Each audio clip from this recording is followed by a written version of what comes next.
And welcome to another Mark Bishop show. I have a special guest today, startup leader, cybersecurity expert, veteran, and volunteer. So, Terence, before anything else, thank you for your service. He is a certified information systems security professional. That's a CISSP, an ISC2 as well, and is currently the CEO of Dream Factory Software, an API code automation platform. Mate, right over my head. Do me a favor and explain that part of it for us, would you? Absolutely, Mark, and thanks for having me. So you can think of Dream Factory as a way to very, very rapidly and easily put a REST API in front of any database. And a REST API is kind of think of it as like the Rosetta Stone for computer systems and languages, right? It's this sort of common agreed upon format for moving Mm-hmm. data between networks. And especially in the world of cybersecurity, it's a really important standard that we can all sort of agree upon.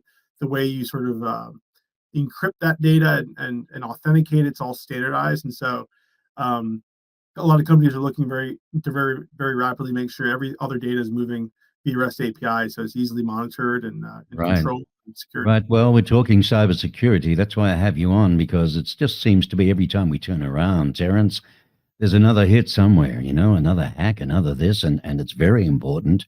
I was speaking to somebody the other day. They said, look, there'll come a time where unless every site has HTTPS for starters, it won't be any good. Is that right? Absolutely, yeah. I mean, it's if I go to a site that is not encrypted, doesn't have HTTPS today, I'm immediately quite suspicious of it. Um, Hmm. some of these things are just kind of like the basics in order to secure systems and websites and whatnot. And it's frankly, even when you do that stuff, it's often not enough. So before you're doing this now, which is your baby, you start up, you ran operations at Integrate. .io. You were a member of Google's offensive security, the Red Team. Okay, is that like the team at Google? It's not necessarily the team. There's a lot of really impressive folks at Google doing some pretty cool stuff, but it's one of a handful of red teams. This one's specifically cybersecurity related. That's looking actively at what are sort of the crown jewels within Google that adversaries, often nation state sponsored attackers, might want to get access to, and how can we simulate those attacks in a way that help us defend from them down the road, right? And it also we act as sort of a sparring partner with the blue team, with detection and response, the folks who are entrusted with securing the network, right? So Hmm. it's a way to do kind of active training with them in a way that they're otherwise never going to get, because you know Google's pretty secure, and that's a great benefit. It's a great Hmm. thing, but it also Right. means that they don't get those real life training opportunities. Yeah. Well, guys who work in the game will know what we're talking about, and this day and age, I'm heading into AI and everything's just about online or the shopping online or the e-commerce and so on. It's a concern. Terence, you served in the U.S. Navy as a naval intelligence officer at NCIS and surface warfare officer during Operation Iraqi Freedom. I've got to know, mate, is NCS anything like it is on TV, or is that just a lot of rubbish? It's a lot of rubbish, unfortunately. They got some of the acronyms right. I worked at the MTAC, the Multiple Threat Alert Center, which I think technically is they have in one of the episodes. But I'll tell you real quick why NCIS is fascinating, but it isn't like the show. NCIS sits across a bunch of different and very interesting title authorities. So within the U.S. government, you can only do things if you have very specific authority to do them. Right. Title 10 is the legal authority for the Department of Defense to pursue military operations and intelligence operations in support of military operations. There's a title authority around law enforcement. That's a title authority around intelligence collection. NCIS actually fits at the cross section of all three of those in a really interesting way. And so I've always thought, and this is just a kind of an assumption, that they picked NCIS to make that show around because it kind of fits across those really cool areas. And you can imagine with a little bit of creative thinking and imagination that that you could do some pretty wild and cool stuff. Right. Right. Well, there you go. Sometimes it's better not to know. Never mind. Terence is a certified information systems security professional, folks. That's CISSP, in case you didn't know, through ISC2. Now, he's passionate about giving back to the community through public service. I'd like to mention this. He's on the board of directors for the American Red Cross for Northern California coastal region. And he also serves on the board of advisors for Shields and Stripes, a nonprofit organization assisting veterans and first responders. Boy, do they do a good job. And this is, of course, vets with PTSD. Now, let me ask you this, Terence. How is AI, code automation, and work automation changing the nature of work? Yeah, it's a really good question. I think we're seeing these new LLMs, the large language models, and things like ChatGPT, really fundamentally changing the way that that software engineers Hmm. and executives in this field are and engineers across the board are working with data and information. And what you're seeing is the ability to now, with code automation, generate code that would otherwise take maybe weeks or months. You can do it in a matter of a few hours. And Dream Factory is sitting in kind of a very specific section of that around API generation. And so, whereas you can take a screenshot of an application, just a picture, and AI can code that up.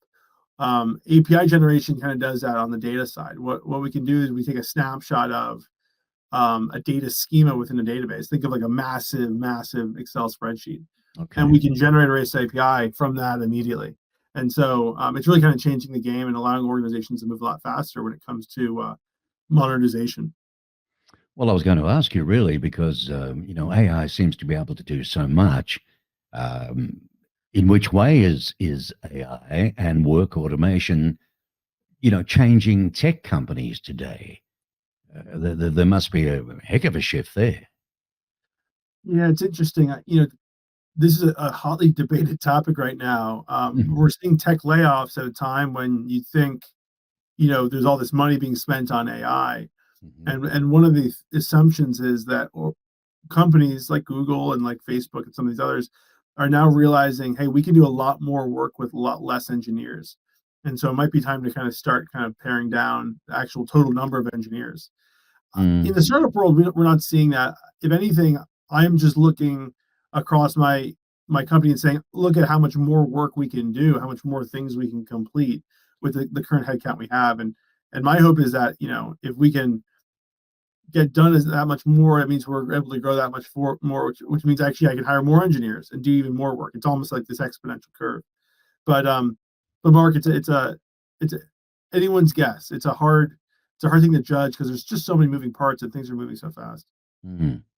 Well, what concerns me, of course, as a total layman, is you talked before how easy, and I've been studying AI myself with courses lately, whether it's Chat GTP, Gemini, or something else. But as an LLM, what I'm getting at is if it's so easy for us, how easy is it for all these nasties out there to get in, and hack? Yeah. This is sort of the one of the key questions around the ethics of AI. Of It is so much easier to make a mess of things, if you will, than it is to try and clean them up, right? And bad Right. actors just have the ability to have an exponentially negative effect on society, on systems, right? I mean, Hmm. you think companies spend decades building out a data set only to have a hacker come in an afternoon, encrypt the whole thing, and deny them access, right? Delete the whole thing, right? So Yeah. there's this sort of Yeah. asymmetry in the way cybersecurity um, is built, and it means that, yeah, I mean the ability to cause harm is really um, it's huge. It was before AI, and AI is just making it that much easier for bad actors to find that foothold and get inside networks. So Hmm. it's Okay. maybe So a you tough guys are conscious of it all the time in the industry. Like you're looking for ways, every day to be able to stop them. 100%. And my little kind of tiny corner of that around APIs is an important one because a lot of breaches are actually APIs being taken advantage of that just haven't been secured, right? I And it's see. because it's a lot of code work, manual code work to get an API up to up to snuff from a technology or from a security standpoint. So if you can automate that the way we do, it allows you to Ah, just have one less sort of open door, you know. okay. So, folks, there you go. This is the Mark Bishop Show. And of course, my guest is the founder and CEO of Dream Factory. When I first heard the name, I thought it was going to be totally opposite to what it was with the tag, Dream Factory. But there you go. You dream it, they'll do it. A startup that's really going somewhere from an ex-vet again. And thank you for your service, Terence. It sounds like you know what the heck you're doing. What How did you enter tech anyway, from the military background? With a military background. That's a great question. I will just jump in with one sort of small note. I'm not the founder of Dream Factory. The founder stepped away a few years ago. Oh, You know, I'm actually kind of sensitive to that point because I think the founder experience is like a really almost it's almost like a sacred thing. I hope to found my own company someday, all but right. Well, we I just took that off you. Okay. typically, So, what do you want to be? Do you want to be yeah, a CEO? Is that dude? Well, is that who I you am are? the CEO, the CEO. Ah, okay. Terrific. But Terence Bennett I is the just, you know, CEO of Dream Factory. but it's a great question, right? Entering tech is difficult. It's competitive, and the fact is, a tech company is looking for very specific things, and in many cases, the military isn't going to give you those very very specific things that they're looking for, right? So you have to find what in your experience, what in your background is compelling and is what they need at that moment in time, right? Mhm. And it just so happened when I was getting out in 2017, I had spent a year as an executive assistant to a senior officer at the Office of Naval Intelligence, and these are really interesting roles. A senior officer will take a junior officer, bring him to the front office to kind of show them how the sausage gets made, right? To show Mhm. them, you know, Mhm. how things are getting done in the real world. And Right. it was a really, you know, it was a great experience for me. Little did I know it was actually going to open doors for me down the road at Google. And so my first job at Google was actually as the administrative business partner. My boss called me his mini chief of staff Right. for the product and database team, and it was a great kind of foot in the door and opportunity to learn the culture, learn the language, and get my start. Yeah, because transitioning out, you've got that lingo to think about, so you wonder how it would shape up in a corporation. Do you have any recommendations for military vets? You know, getting out of the Navy now. You know, who are training but potentially looking for a career afterwards. But then again, you said they're putting off techs. I mean, where does this leave us? Where's the future? I know everybody's scared stiff with AI. You know. I think there's definitely going to be hiring to come, right? Interestingly enough, I think some of the layoffs are going to be strategic here or there. We don't really know big picture about where they're going, but I think there's a huge opportunity for military veterans because the experience you get as a veteran, the sort of toughness and grit that you build, is going to last you a lifetime. Hmm. And so, just a few kind of quick things.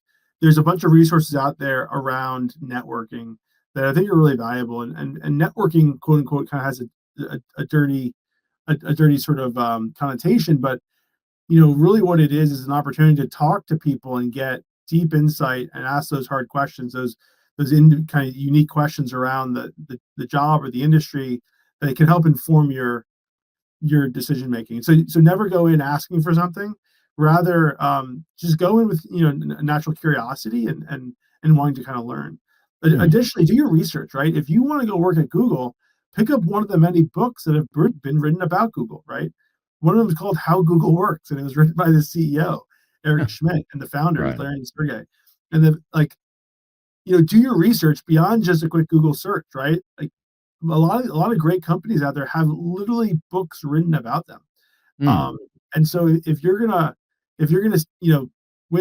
spend time going through the interview process, do that due diligence because it's kind of like a cheat code, right? Like Right. you Right. can No, very fair enough. quickly learn, what are the values? How do they communicate? There's a lot of nuance, almost subconsciously, Yeah. around communication within a company. You can very quickly pick that up and read the book.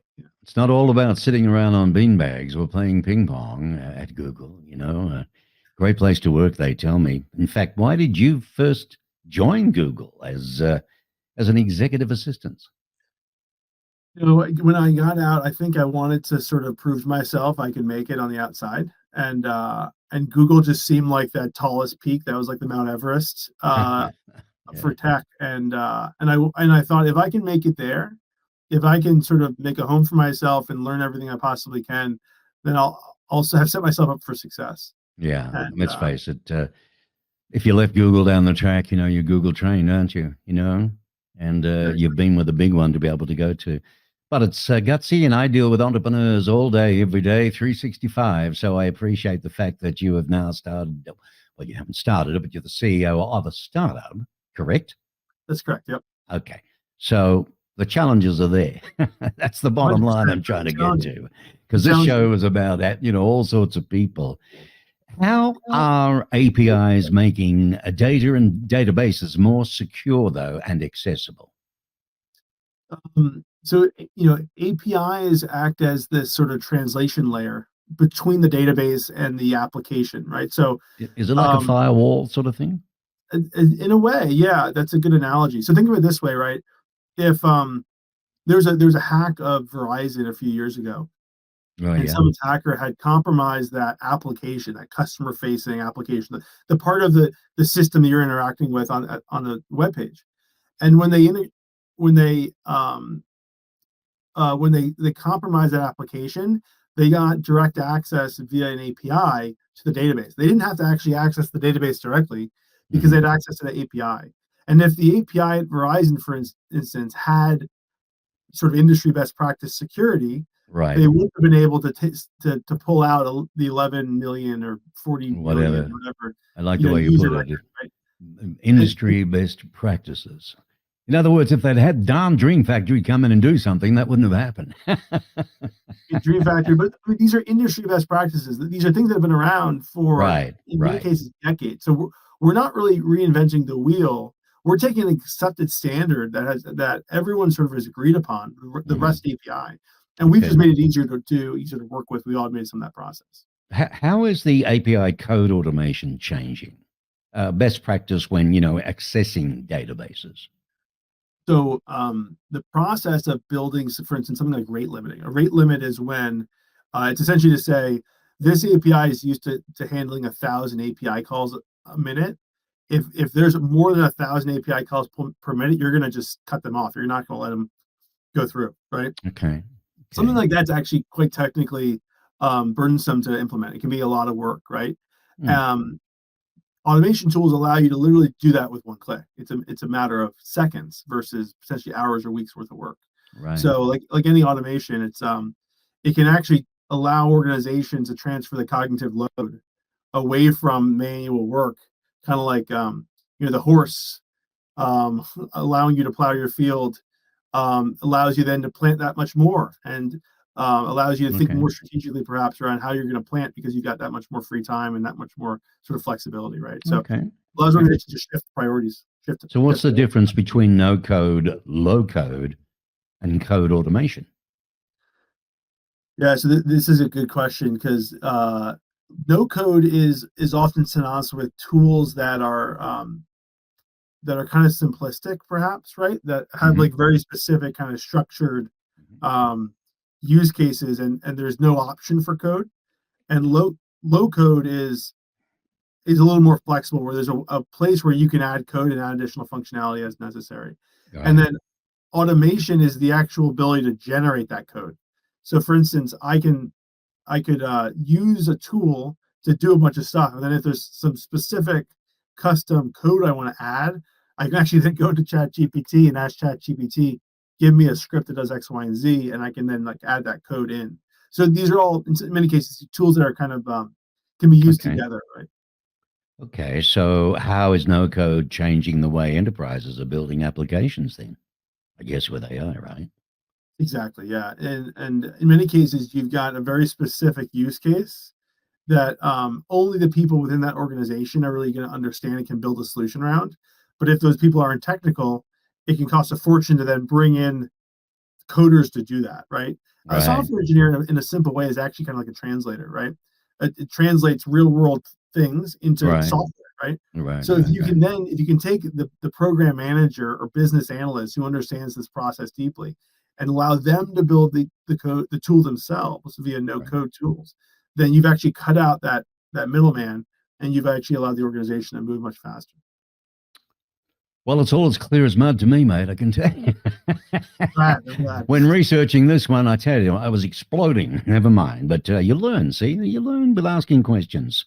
Okay, we're getting close to a close. So I've got to ask you, what trends do you see in cybersecurity, pen testing, and offensive security? I think we're going to start to see this market move a lot faster. If it's not already moving fast enough, it's going to start moving even faster because AI and these tools, right? So back to this idea of like an LLM, large language model. A large language model is really good with language. Software is language. So these tools are almost purpose built to be good at peeling apart and tearing apart software and finding bugs. And so when AI starts to get really good at finding vulnerabilities and bugs in software, you're going to start to see the process, that kind of feedback loop around software and vulnerability start to move incredibly fast. And you're going to have AI on both sides, both patching software as fast as the bad guys are finding those vulnerabilities and trying to take advantage of them. Hmm. How about that? See, I hope you've learned something today, viewers. I really do. Those of you in the industry and those of you out of it. Dreamfactory.com. To get there is HTTP, of course. Go through dreamfactory.com. Interesting site, a lot to learn there. You'll get them on also on LinkedIn, of course. And Terence himself, he's been on many different podcasts. Fine Flow, ASM Connected, Drive On podcast, No Code Wealth. They can be found at your favorites. The website, as I've said, is dreamfactory.com. And the LinkedIn is linkedin.com/in/Terence Bennett.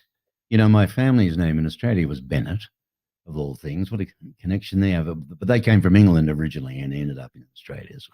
I have a relative in Perth. Oh, you Of the do? Bennett Ah, clan, yeah. nice city. Nice city. I'm from Melbourne originally, my hometown. But of course, the Westerners don't like the Easterners, wise men from the East, you know? Like a Canada America thing, you know? Yeah, yeah, yeah. But Actually, that's nice. I've got some good friends in Melbourne. My brother-in-law went to I think Monash. Is that Monash University, yeah. it's in Melbourne, right? Monash Uni. Yeah, it's a great country. Been here a while now, but yeah, you know, I feel like I was born 20 years too late, you know, with all this stuff. And but I'm even the AI, you know, it's just seems lazy in some ways, you know, Terence. It's like I'm not earning it. I mean, if you just, you know, but then again, you've still got to give the correct prompts. You've still got to be able to do, and Chat GTP isn't the end all and be all. I've learned that. And we do a lot of creative stuff. So consequently, you know, you've got to be sure what you're doing there. But listen, is there anything you'd like to close with and share with anybody? Um, yeah, I appreciate the opportunity to be on here, and please reach out. I'm always happy to chat with folks in industry and hear your experience. Any veterans out there looking for a hand, looking for someone to ask some questions up. Happy to have those conversations. Okay. Well, is there an email for you directly or a phone number You they can get you on? LinkedIn's actually best. The LinkedIn is the best. Yeah, Yeah, I've noticed. This is interesting. I've noticed a lot of companies are going towards, unfortunately, where you can't get a hold of them. What I mean by that is there's no normal direct phone call into a receptionist, you know, that in turn will put you through. And I was speaking with somebody the other day, Terence, and they said, you know, I'm up to here with this automation business, not being able to get anybody live. And it just seems to be proliferating right through all business. And then it goes into the six messages, you know, and you get the whole lot first about the company before it'll get to, or we'll call you back maybe. And you could be busy, you could be out doing something, and then you miss the call. But I don't know if there's a new way that can get into companies and still get well of doing the chat, of course, online. That's the only other way. The bots, right? yep, yeah. But you know, you can pick a bot. It's sort of like the cybersecurity thing, right? The email automation and the spam calling is kind of ruining communication because like I have an 11-person company. I have to constantly protect them from just nonstop spending their time dealing with bots, fake bots, calling bots, email bots, right? I get hundreds of emails a day. I have like all Yeah, so these do I. 400, tools in fact. to try and just like filter through this and find it. That's why I actually recommend LinkedIn. LinkedIn's not great, but at least there's less of this like automated garbage. You know what I mean? But Yeah, it's sort of yeah. like this arms race, right? Like companies are trying to figure out how can they keep their people focused on the things that matter and not just, wasting time. Well, that's it. And that is exactly right, because I try to go through and find out what I've been waiting on for some answers. Because in this game, you book ahead, of course, and I've got people all over the place, and you're trying to get hold of them, and they got a life. But by the time I get through the 400, it's dinner time, I've got nothing else done. And that's no good. I needed something or other that'll filter for me, and that's it. It just knows, hey, well, there's only 6 I've got to work with. Fantastic. Anyway, interesting speaking with you, Terence. I have an idea. I might call you up on it, actually, if I may. But through LinkedIn. Terence Bennett is the gentleman in this particular episode. He is the CEO of a company called Dream Factory. They're specialists in what they do, high-tech stuff. Cybersecurity would be probably the best word to be able to utilize to describe them. And there's a lot more. So you can talk to them, figure out maybe it's not for you with their company, maybe it is, maybe it isn't, but you don't know till you ask. And he's offered to do that, haven't you, Terence? Absolutely. Yeah. Please reach out. That's fantastic. So thanks, mate. Appreciate you being on the Mark Bishop Show. And good luck with your company. Thanks, Mark. Appreciate it. So I hope you enjoyed the show, and we'll see you soon for another. Yeah, apologies again about being late.